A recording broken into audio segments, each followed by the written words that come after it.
that better? Okay. Good evening.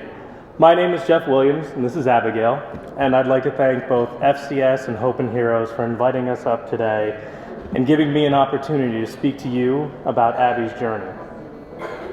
Abby was diagnosed with acute lymphoblastic leukemia late in October 2013 when she was 4 years old. It was a very strange start. No, trust me, I know. No, it's two. No. It was a very strange start to her journey, as initially we went to the hospital because she had a stomach ache that wouldn't go away. Well, eventually the stomach ache did go away, but the doctors had noticed something very wrong with her blood work. We were in the hospital for nearly a week, bouncing from doctor to doctor, until we finally landed with Dr. Weiner, who gave us the worst news a parent could ever hear. Our little girl had cancer.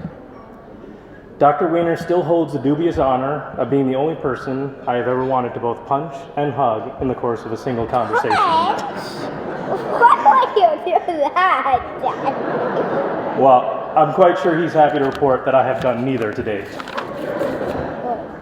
After getting Abby's diagnosis, my wife and I had a momentous decision to make. Living in New York, we had access to a number of different hospitals and treatment centers that we could have taken Abby to receive help. But something told my wife and I to stay at Columbia, and the results were beyond what we could have imagined. The staff at Columbia was amazing.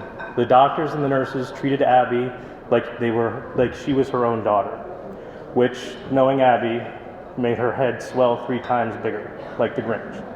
Oh. I don't think that they know what the Grinch is. I think they know the Grinch.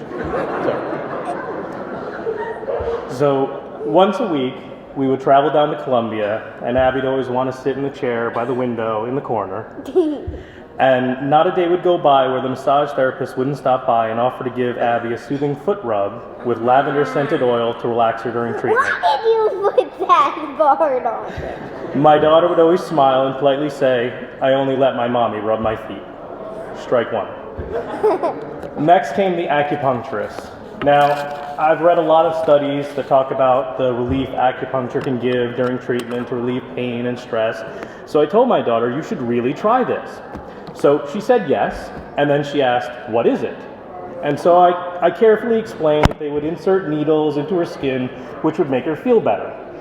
My daughter stared at me like I'd just grown a new head and said, "You want me to have more needles?" Strike two. So the fact remains, it doesn't matter if she tried the treatments or not, although I'm happy to report she did eventually let someone other than her mother rub her foot. But the sheer presence of the support staff left her and us feeling that everyone at Columbia truly cared about not just my daughter the patient, but my daughter the person. I can't tell you how priceless a feeling for a parent that is. Our daughter's journey at Columbia is winding down as she enters the latter stages of her treatment. I am very happy to report that she received her last chemotherapy treatment a little over a year ago and is happily resuming her life as a 6-year-old girl.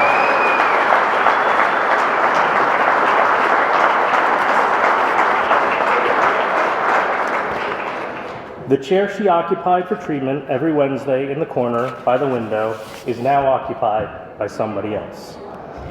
Somebody else who needs to be thought of as more than a patient, but a person as well. Hope and Heroes allows the staff at Columbia to treat them as more than a clipboard full of vital statistics and chemotherapy treatments, but as a living, breathing, feeling person. Without your generous donations, none of that would have been possible. So from me, Abby, and our entire family, thank you.